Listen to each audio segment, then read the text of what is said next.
Sampai jual tanah warisannya untuk membelikan barang-barang kepada beliau. Wah, kasihan sekali Mbak Emilia ya. Sampai baru kita tahu sekarang ini kalau sampai jual tanah warisan orang tua untuk yang terkasih akas ilahi, mungkin seperti itu. Oh ya kawan-kawan semuanya, ini adalah video yang saya setik ini membahas dua wanita ini, Penny dan Emilia, menuntut keadilan. Saya pikir rasanya kalau keadilan untuk kasus kerugian, dirugikan banyak hal, mungkin di pihak Penny lah yang sangat dirugikan ya. Selain tidak usah kita sebut anak, karena anak ini memang diciptakan Allah, itu adalah satu anugerah juga yang mana mungkin dipercayakan hanya Penny yang mengasuhnya tanpa bapak pun ya.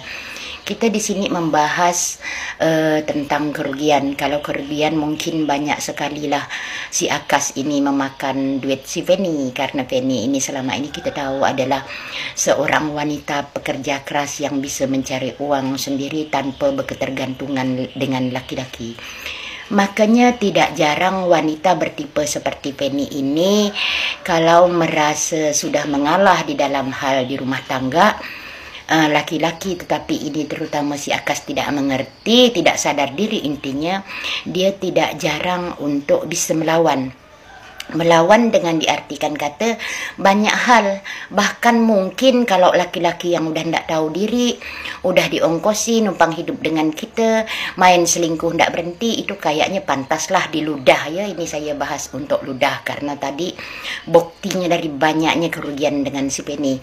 Tapi saya membahas di video yang saya setik ini, kalau Emilia ini mau berdamai dengan si Penny hanya untuk menuntut keadilan, itu oke-oke lah ya. Tapi kalau untuk membahas kasus masing-masing tentang nikah siri, itu kayaknya ribet sekali. Karena kalau urusan nikah siri ini, ceritanya si Penny dan si Emi ini nggak bisa digabung ya. Soalnya kita ini sampai detik ini, saya pribadi juga netizen yang banyak belum pernah ada melihat bahwa itu yang mana tertera namanya surat nikah resmi secara negara.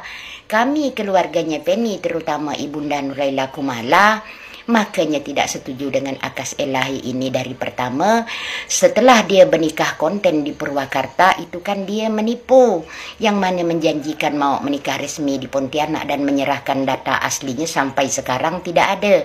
Adanya yang timbul cerita bla bla bla bla bla, begitu kata si Akas kalau dah tak bisa ngomong, bla bla bla bla bla.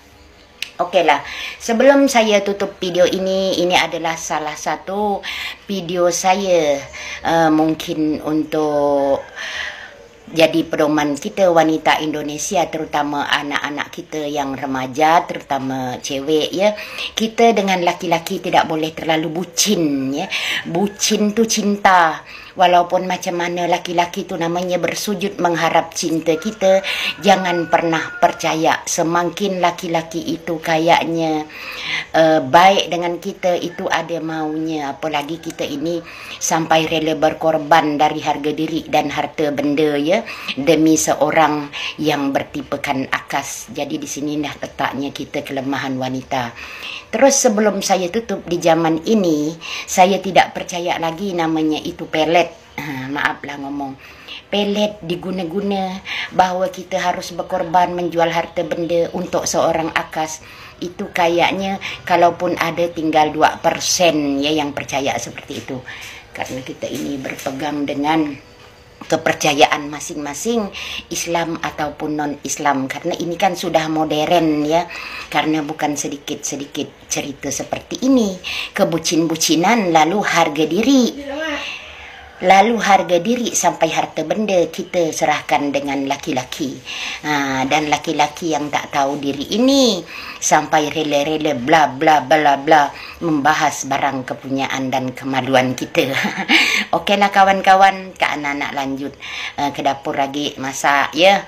Tetapi karena ini kayaknya kalau ada penting yang nak dibahas atau di stick bahkan diduitkan, karena pasti masuk sesuai hashtag di atas pekonten dan suara asli. Jadi karena kalau bersuara asli itu memang tidak jarang untuk membahas yang kebenaran, apalagi saya ini kan lagi fokus mengikuti ceritanya si Penny dan Emilia ini. Ada apa gerangan mereka berbaikan, kata netizen. Kenapa baru sekarang Emilia membuka macam seperti ini? Ada kan komentar di video yang saya setik ini. Yaitu juga pertanyaan saya dari pertama. Kenapa baru sekarang? Cobalah, sudah lama kan?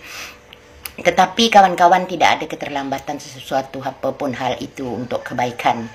Yang pastinya kalau kasus dua orang ini, Penny dan LP dan Emilia maksudnya, adalah membuka kasus kerugian, ya, itu mungkin bisalah untuk dikuatkan secara hukum agar si Akas ini bisa cepat berpakai baju oranye. Untuk itu kawan-kawan, kebetulan saya sesudah masak ini nanti mungkin saya nak melanjutkan pekerjaan saya menjahit.